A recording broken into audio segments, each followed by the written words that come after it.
Hey everybody, welcome back to Dude's Brunch. It's a podcast about pop culture, internet garbage, and black coffee. I'm your host, Taylor Olmstead, and with me, it's my good buddy, Tyler Reed. Tyler, what did you have for brunch today? Hello everyone. Today for brunch, I had something very similar to the usual, but I gave it a little twist.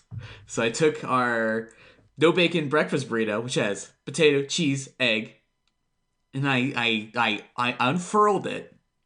And I slammed some avocado in, some onions, and some spinach. And I crushed it back up using my burrito skills from Chipotle. And I had a little thumbprint cookie with a cortado. It was scrumptious. The thumbprint cookie is so teeny. That's why I have the thumbprint. And it's just the right amount of cookie you have with your lunch. Backwards Hat Man Sean Evans is here. Hip Sean. Bros. Did you have a cute brunch today? Well, actually, kind of, yes.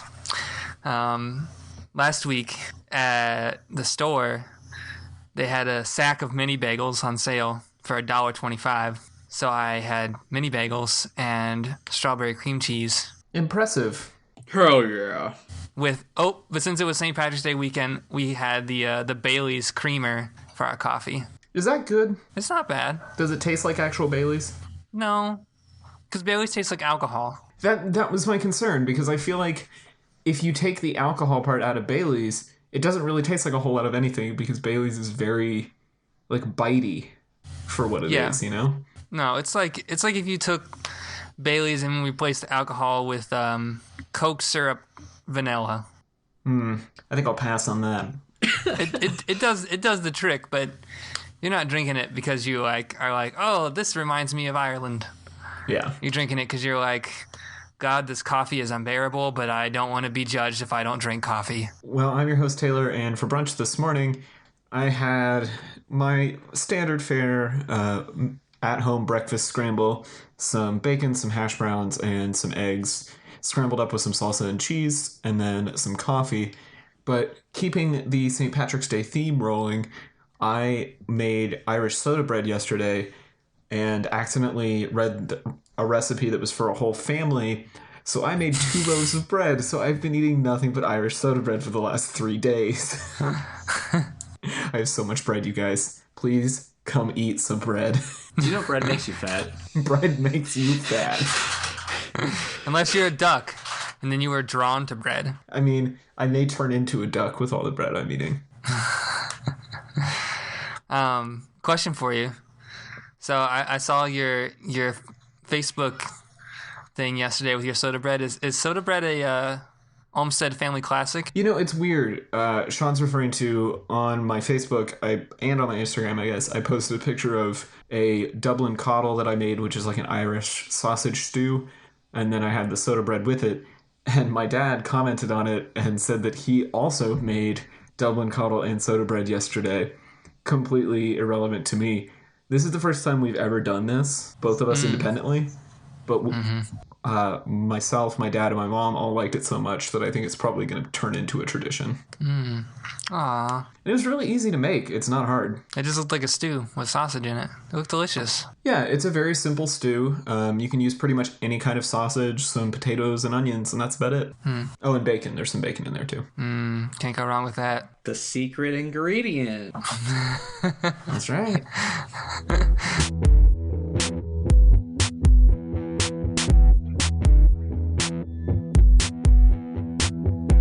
So following up from last week's show, we listened to songs from different places last week and then challenged each other to make some. And so we each made one, and panelist Zach Schonkweiler made one, although he is unfortunately not available tonight to defend his song, so we'll talk about it for him. So who wants to go first? Who wants to bring what they made to the table?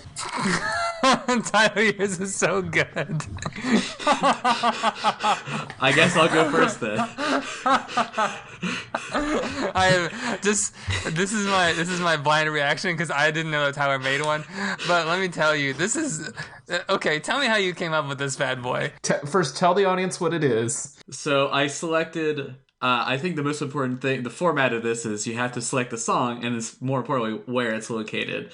So I selected "Sugar Will Go Down," that classic Fall Out Boy hit We all know it. We all loved it. In a Hot Topic.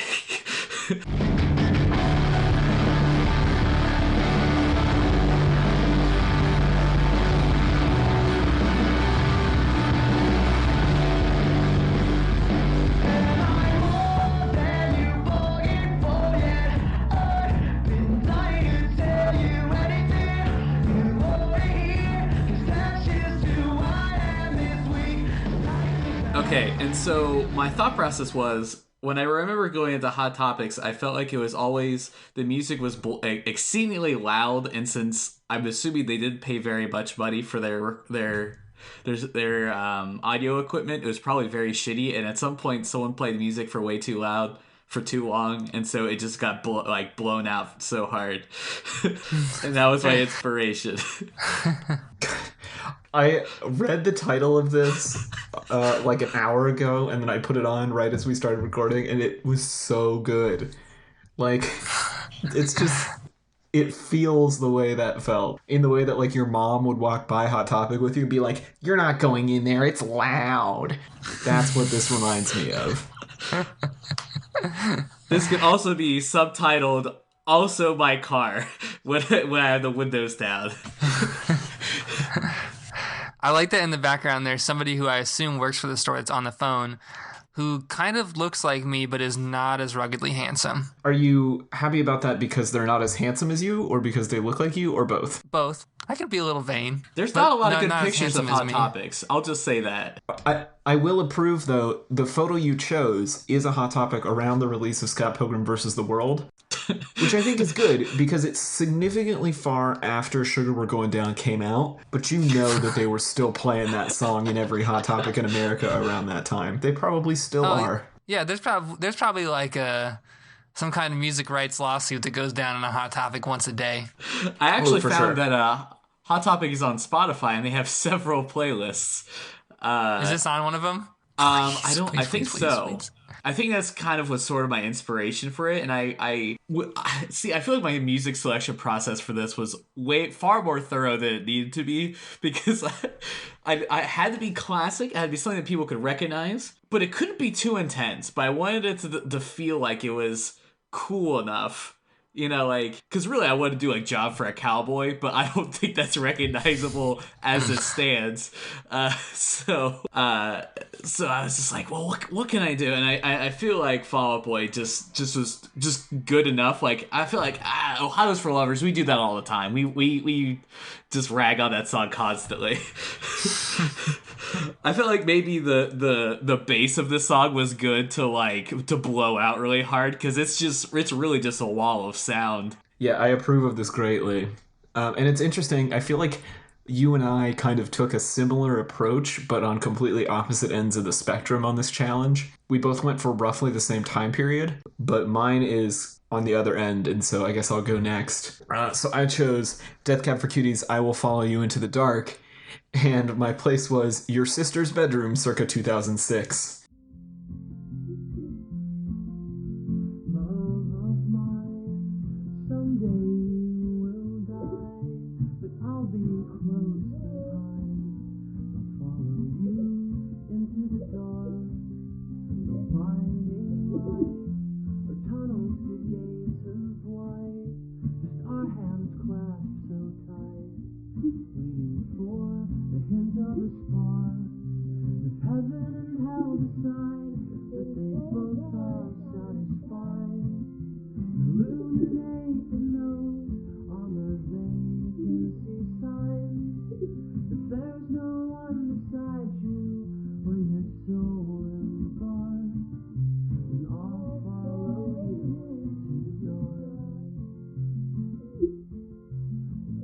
You have to really turn up the volume for this. So yeah, I think I mixed mine a little too quietly. It I wanted it to feel like it was coming through the wall, but it did come out a little bit quieter than I wanted it to. But my basic thought process was I'm just going to make it really quiet and amp up the bass and make sure you can hear the vocals, but not very well. But then I started screwing with it, and then I found some stock audio of someone crying, and I put that in there, and that started to make it feel sad. And then I was like, you know what? No, this needs something else. And then I spent 3 hours listening to vocal covers of Death Cab for Cutie until I found the saddest female vocal cover of it on YouTube that I could find and cut out key lines of it and laid it in just slightly out of time with the actual vocal. So it sounds like this person is crying and trying to sing and crying more and trying to sing and crying more throughout the whole thing. I spent way too much time on this is what I'm trying to say. Man, yours is kind of sad. This is like realistically sad. That was my goal. I wanted this to feel like when your teenage sister got dumped in 2006 and just really needed some Ben Gibbard. Do you have a teenage sister? I don't, but I had a lot of friends who went through breakups and listened to too much Death Cab for Cutie. That just sounds like you're like, I need some Ben Gibbard, which really you're saying is like, I want like a granola bar or something. Like, I feel like that's the least sexy thing you could want. How old were you in 2006? How old was I in 2006? Yeah, were you old enough to know somebody that had a girlfriend in 2006? That would have been 8th grade for me. So maybe. Close enough. You're just kind of creepy in a certain way. It's because like the crying over the vocals is like it's kind of creepy because it's almost like voyeuristic in a sense. Yeah, it's a little less ASMR and a little more yeah. I wasn't going like, for that, but I can see how you would get that vibe. Tyler's is it is like of a time, you know, and like it's sonically very living and being inside of a Hot Topic store, except it doesn't smell like burnt hair. Right, because I'm at my house and it doesn't smell like burnt hair here. But all things considered, it could smell like burnt popcorn eternally, like a Target, which isn't the worst smell. But yours is like, yeah, his doesn't have that voyeuristic thing. It's almost like it's like his is like a document that talks about a time. Yours is like a fetishy, whoa, crying kind of thing. It's kind of freaky, man. Let's not use that word. ASMR cry fetisher. Oh, Jesus. Stop. I guess keeping it on that train, then let's talk about Zach's for a second. So I sent mine to Zach, and he came back at me with Terrible Love by The National, coming from your neighbor's apartment whose significant other hasn't been around for a while.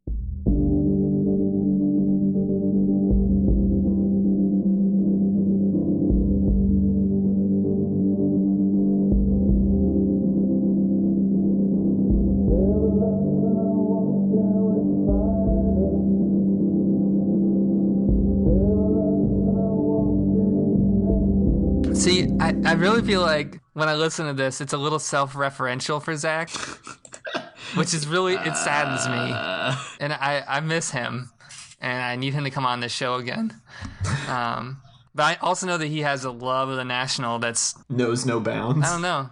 Yeah, it's not like... I think it's even stronger than how I feel for my cat.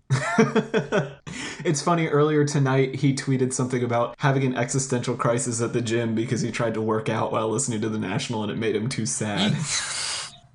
I listen to the XX when I work out because when I get high on muscle stuff, I like to get low and emotionally. It's the only time I can really feel. Oh, Zach. See, but writing that, having those feelings, exploring those is comedic gold, and I know that's what Zach's going for right now. And someday, when he's a comedic rock star... I like Zach's, though, because I do know that, like, song coming from your upstairs neighbor's apartment vibe. And yes, this has that. Like, he processed the audio in a very good way to make it feel like it's coming through the ceiling or through the wall or something, which is nice. To be fair, right. I have never used Audition before or Audacity before, and I really just found some buttons and I just started swinging them around.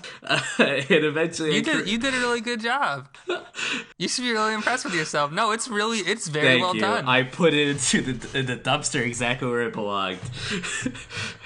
All right, and that leaves you, Sean. What did you bring us? So I brought Dude's Brunch, my version of Gorillaz Feel Good Incorporated, Above a Car.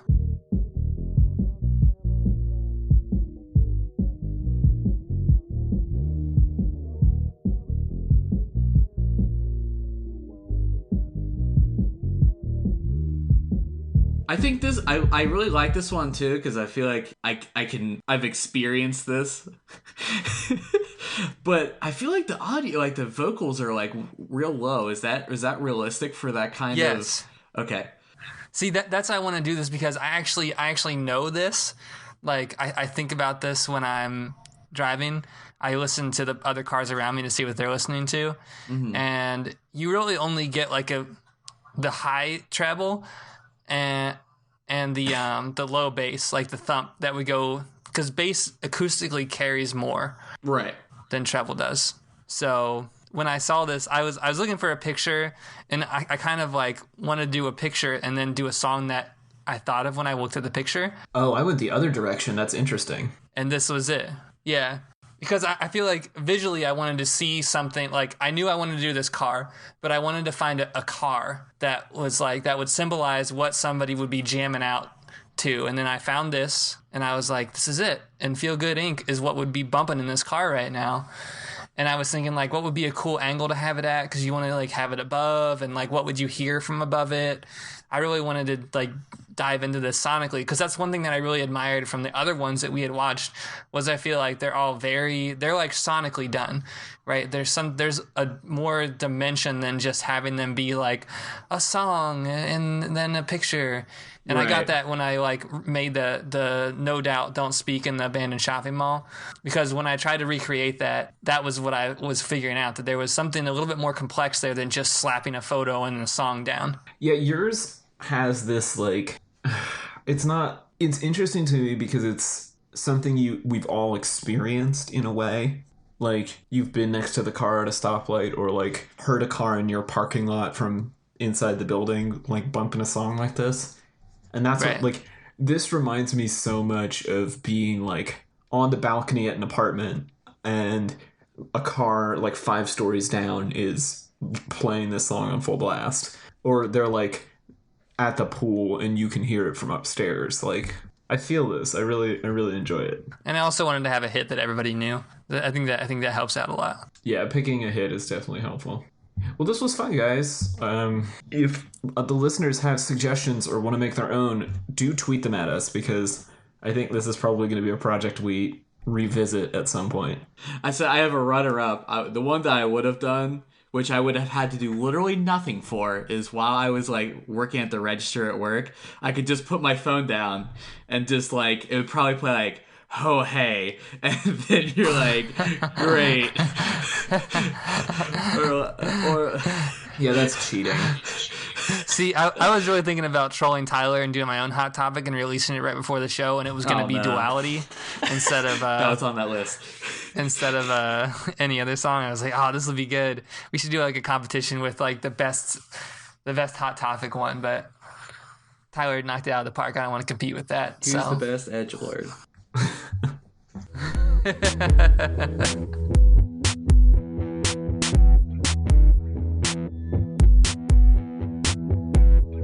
So this week, because I kind of forgot to listen to the album that we were going to talk about on the latter half of this episode, I want to talk about podcasts, because I have been listening to them, which is something that I do not normally do. But it's always cool to like be self-referential and talk about podcasts on your podcast, because you're cool. So anybody want to give us a good shout out for podcasts they've been listening to lately?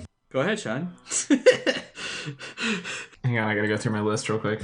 He's gotta go through his list. Tyler. I have specifically not been finding any new podcasts lately, so I'm a huge big bad person for this. No, but what? So you've continued to listen to something, but what is that thing? Oh God, I mean, I just listen to the McElroy family of products just constantly, because there's just like, so my podcast rotation is like it's The Adventure Zone, My Brother and Me, Reply All.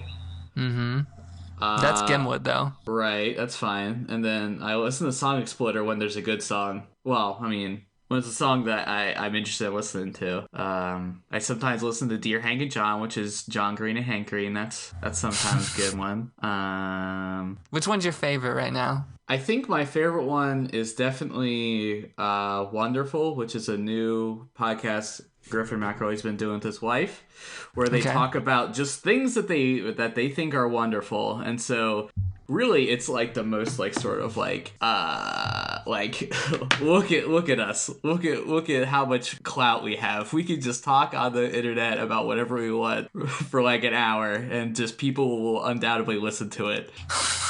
There's a little more to it than that. I mean, yeah, because I listened to Wonderful on your recommendation, and I think that's a good show for us to talk about here, because it's kind of similar to what we do, in the sense that it's not very focused, but it's a lot more like Tyler was saying, like, it's just stuff that they like, and it's really overwhelmingly positive, which is actually part of the reason that I've started listening to it, because I feel like, especially this time of year, like, a lot of the tech podcasts I listen to don't have a lot to talk about until tech conference season starts up in the late spring, early summer. And so to have a show that's just consistently positive and interesting and isn't like complaining about the keyboards on the new Apple laptops.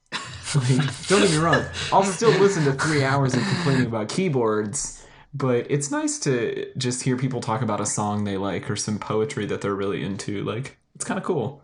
They do a really good job of policing themselves and not getting stuck into like one particular thing for too long, because it's like sometimes they do albums, they do a few albums back to back, but they don't like on every episode is literally like album.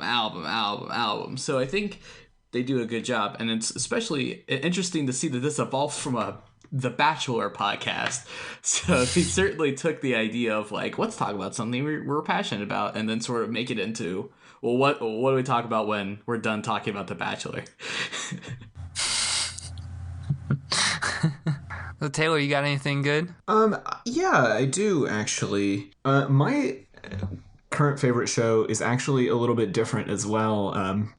Sort of in the vein of Tyler with Wonderful. I've been really into The Memory Palace lately, which is a Radiotopia show hosted by Nate DeMeo. And the Memory Palace is really interesting because it comes out on a completely irregular schedule, and it's really only Nate DeMeo with occasional help on research and production. But they're very short, like 8 to 30 minutes, depending on the topic. And he tells stories from history, but he does it in a really immersive, humanistic way. And so he'll try and like place you in the scene by like describing what you might see or what you might hear or what you might smell or whatever. And it just really like makes you think about these very specific moments in history in a way that you don't really get in like a traditional history class kind of way of understanding history.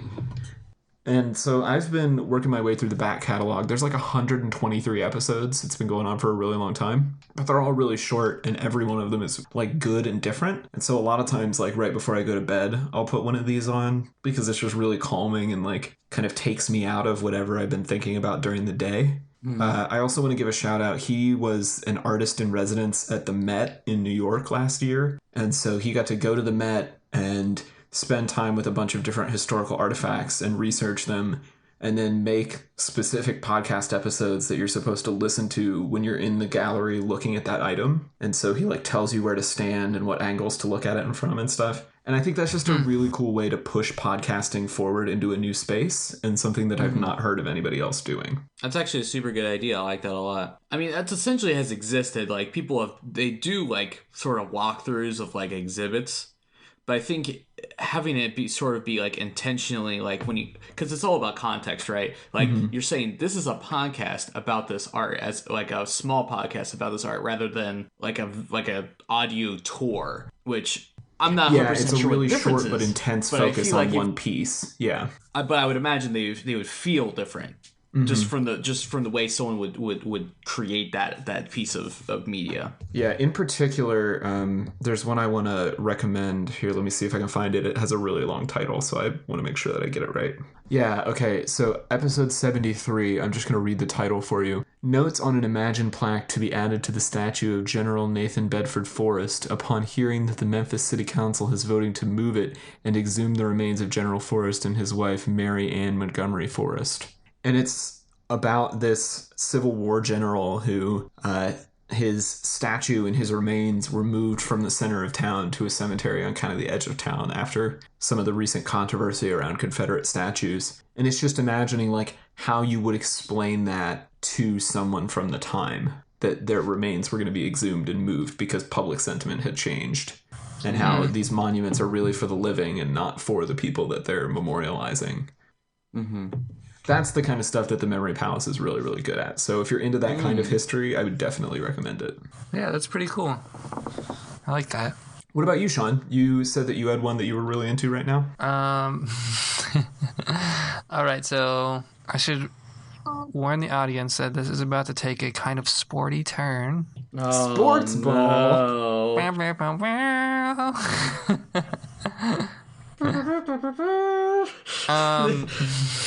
EA Sports in the game. It's actually called The Starters. Taylor might have heard of this because he probably doesn't work too far from the Turner building, but it's actually an NBA. I live not too far from the Turner building. Oh, there we go. He lives not too far from the Turner building. But it's actually a television show that's made into a podcast that has another podcast, and they basically talk about basketball. And I didn't like them at first. Like at the beginning of the seasons, they're always they're kind of wishy-washy because it's like a lot more commentary than it is talking about basketball. And now that we're coming our way towards the end of the season, I think their shows get a lot better because there's a lot more speculative stuff and statistical analysis and things. But they're also really lighthearted and they have like a good sense of humor. I'm trying to remember what the dude's name is who I really like. He's Australian. What's an Australian man talking about the American sports ball? Oh, because he knows a lot. Oh, he's well, probably like one of the smartest dudes in basketball that's on the show. It's almost like he's a functional human being and is capable of learning whatever he wants to learn. You're right. Sorry, audience. I didn't mean to sound so close-minded. Haters gotta hate. We all contain multitudes, Tyler. Let's see. I think his name is Lee Ellis. I just want to make sure. But he's funny. He's got an Australian accent, and it's funny because it's kind of like bros talk basketball, but not really bro-y. And it's Lee Ellis. Yeah, but he's really funny, and he's always got funny insights, and he's like really down to earth. But I've been listening to that a lot. I've been getting into Reply All. I forgot how interesting their stories are and how they like go and find all these internet problems and fix them and find out all this stuff investigatively. That's really fun. And then the other one I've been listening to, which is this not sports related, is it's actually from there's a lot of episodes. They stack up so quick. It's from the San Francisco Zen Center, and there is one person in particular that I like to listen to more than anybody else because I feel like she does a really good job of talking about Soto Buddhism in a very approachable way. Her name is Jessentova Green, and I like her. She's like she talks about things in a very she talked about Black Panther and a thing. One of her lectures a couple of weeks ago, and they're all about like 45 minutes long, so just enough, and you don't really feel like if you don't know that much about it and you just want to hear like a feel-good sermon-y kind of thing, she'll give it to you, you know. I think that's a good way to put it without kind of like being like, this is what Buddhism is about, blah, blah, blah, blah. It's just pretty good. Like, it's just really, you know, this is, sometimes the world is full of joy and sometimes the world hurts and we can get through this together, and, you know, Buddha talks about this and here's a pop culture reference to get in there, and yeah, it's pretty good. Hearing you talk about this, Sean, reminds me of another show that I've recently gotten into that I think you especially would enjoy. This show is called The Anthropocene Reviewed. It's a new show from John Green, author, podcaster, YouTuber John Green. And in every episode, he reviews 2 things of the human-centric world on a 5-star scale. So the first episode is a review of Canada geese and Diet Dr. Pepper. But it's not like review, though, right? It's not like the... No, it's not as absurdist as review. Okay. So the second episode is Halley's Comet and cholera. And he does a really interesting job. I know, right? But he frames the Halley's Comet segment really interestingly about, like, Halley's Comet only passes by Earth once in every human lifetime. And he talks about, like, the human concept of time and how, like, if we thought about time in terms of how long it's been since the last Halley's Comet, human history seems very small because it's really only been, like, whatever it is, like 6 or 7 Haleys that we've had written human history. And it was Oh God. 2 Haleys ago, the United States wasn't even a country. Boom. Yeah, and so like it's a really cool little podcast, but he also puts some whimsy and some jokes into it by like reviewing Diet Dr. Pepper, which he gives 4 stars, I think. Wow. I think that's like a thing that only I think someone like, well, I don't want to say only John Green could do because like I don't. But I mean, like, it feels like he can understand the world in a different way than we do, and I think it's funny that it's like I feel like he it's almost like he takes the world and he makes it the shittiest way possible, almost, because you're like, the United States has only existed for 2 Haleys. You're like, oh God, how infinitesimally small do I feel? It's like I feel like he always like really reminds everyone of that. He's constantly just shaking us, like, we don't matter. Just do whatever you want. Well, he's talked a lot publicly since the release of his latest book about how a lot of that stems from his OCD. Oh, right. And so there's been a lot, like, on Dear Hank and John, it's been kind of a recurring theme about, like, there are more cells of bacteria in your body than there are cells of you, and how that's a thing that he gets serious anxiety about. Chicken dinner. Yeah, and so like that kind of stuff, you know, it informs the way he writes and the way he thinks, which makes for an interesting time. It's interesting though, I feel like all of the podcasts that we've talked about just now, we're all kind of in the same place, it feels like, of kind of escapist podcast listening recently. And I feel like podcasting in general has gotten to a place where, you know, for a while there it really was only news or only panel discussions or reviews or whatever, but we're starting to see more and more of these like narrative driven or kind of escapist or like just pleasant shows. Like there's a new show on Relay FM called Playing for Fun, which is a video game podcast where they only talk about video games they like and only say good things about them because they were so sick of listening to video game podcasts that were overly critical.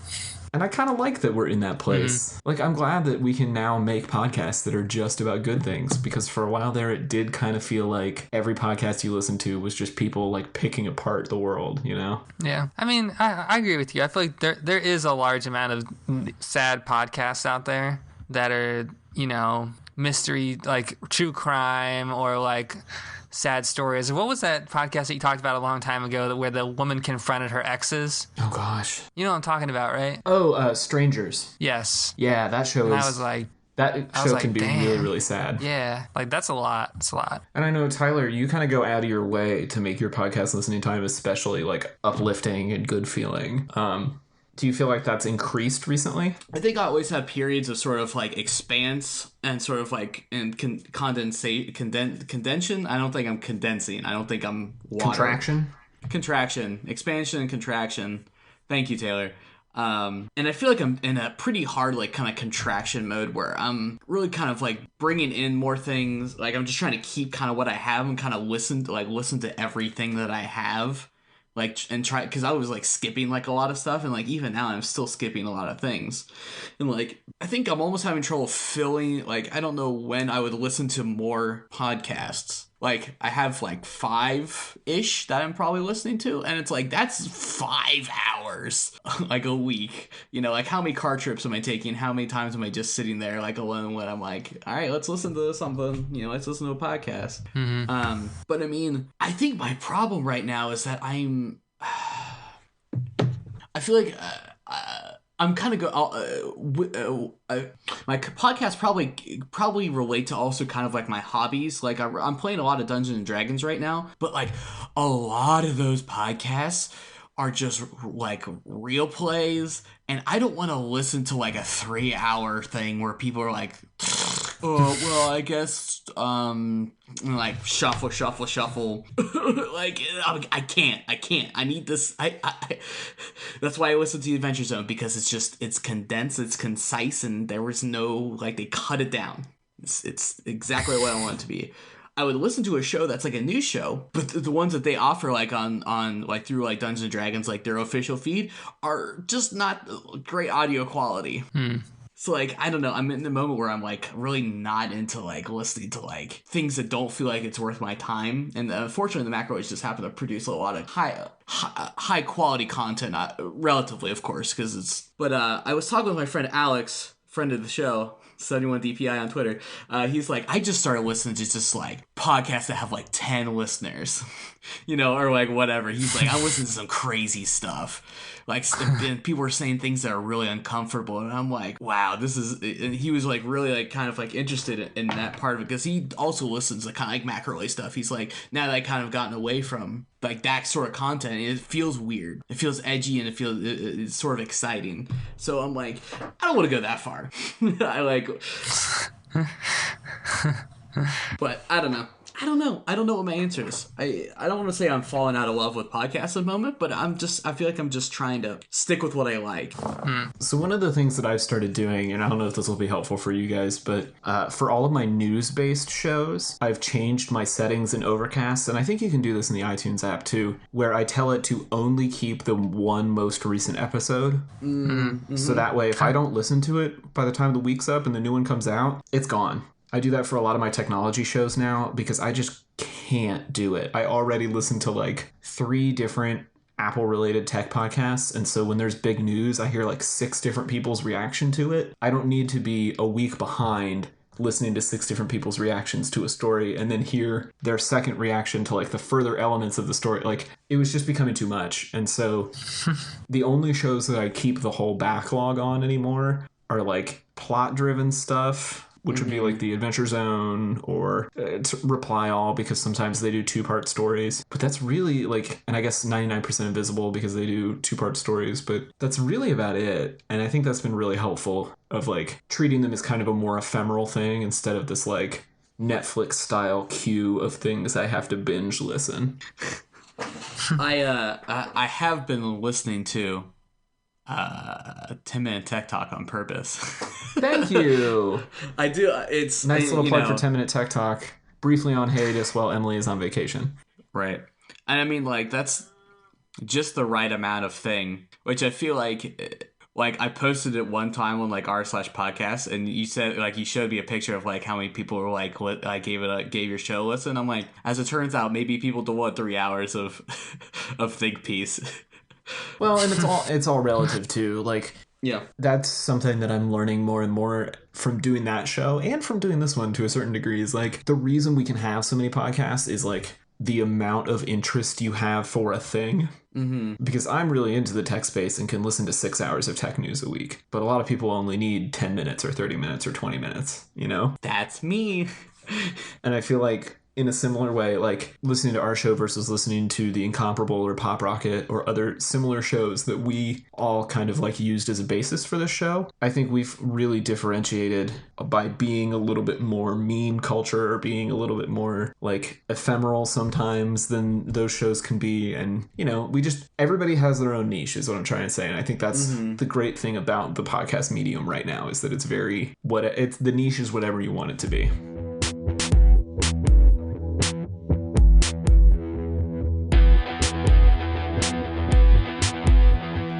So it's time for This Week in Internet Garbage, everybody's favorite segment where we talk about some crazy bullshit that I find on the internet. And this week, oh man, I got a doozy for you guys. From our good friends over on r/deep into YouTube, I have a whole channel. Oh, you guys. You're like the only... Are you a mod on that yet? No, but I should be. Yes. Yes. Ladies and gentlemen, I give you Sprinkleman. What the hell? Sprinkleman is a YouTube channel about a man covered in sprinkles. It has a series of videos. They're all 11 seconds long. And they're just a man covered in sprinkles doing different things.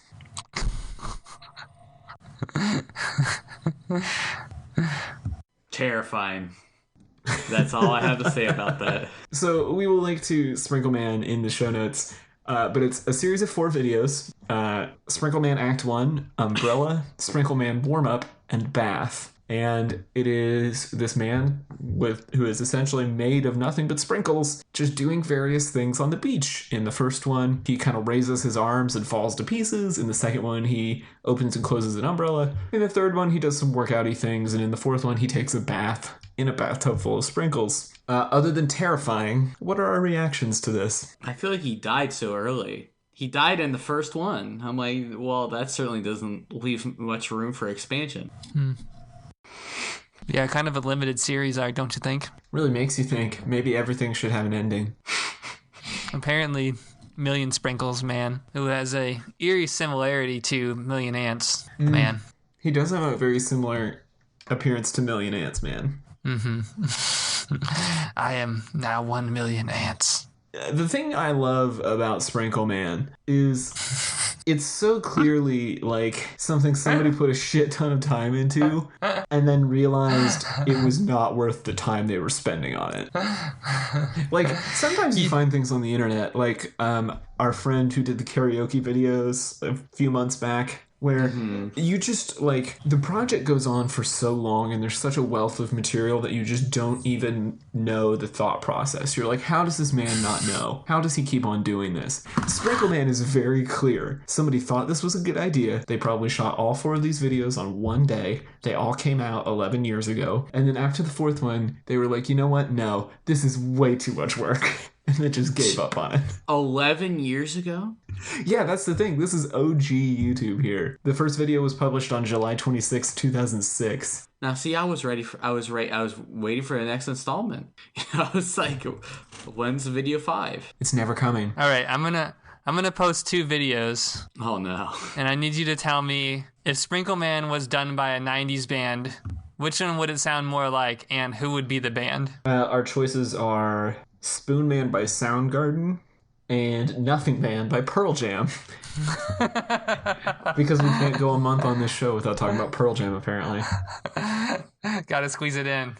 I really liked how the intro to the Spoonman music video is just a guy making spoon sounds for like a couple seconds. I'm like, is this really necessary? So I did some research on this, and Spoonman is actually a real person. He was a real person. I mean, I've just always liked Spoonman as a song, so I kind of gotta go with that. You're just gonna go, but who would be the band that would do it? I mean, this is a little too, like, avant-garde for either of these bands. I kind of feel like this is more of, like, a crazy, like, Chumbawamba thing to do. You know, if this was a 90s band, I feel like it would be somebody, like, just nuts like that. I was gonna say Primus would do Sprinkleman. Oh, maybe. I could see that. Yeah. My name is Mud. Except my name is Sprinkle. I could see Radiohead doing a cover of this, doing a Sprinkleman. I could see a And then more Radiohead experimental video time. Or Beck. built around Beck. Sprinkleman. I could see Beck doing a Sprinkleman too. Yes, 90s Beck would, like, collaborate with Sprinkleman on a music video. Right. Like, it'd be full of annoying sounds, like how Beck's music is, and it would just be like, it would stop and just be like sprinkles being thrown against a wall or something, like. Or maybe even Bjork. Ooh. I can see Bjork getting down with Sprinkleman. Oh man, God, come on, Beck. If you listen to the show, please do a Sprinkleman song, please.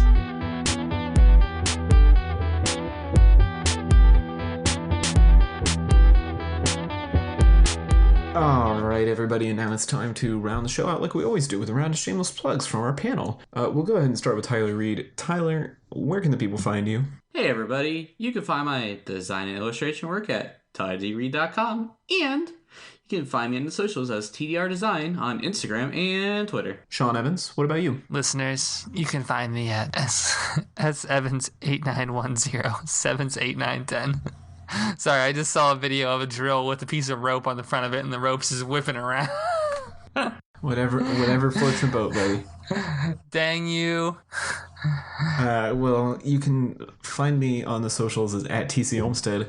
I don't know if I've ever talked about it on this show, but I'm attempting to write a blog post every week of 2018. You can find all of those on my blog, tcolmstead.com. Every post that I miss, I have to buy my friend Jeff Casavan a beer. So far, I owe him 1 beer. And then, of course, you can like and follow the show. We are at Dudes Brunch. You can leave us a review on iTunes or recommend us on Overcast. And don't forget to tweet in your songs you would like to hear in different places, and maybe we'll make them. Other than that, we'll see y'all next week for another episode of Dudes Brunch.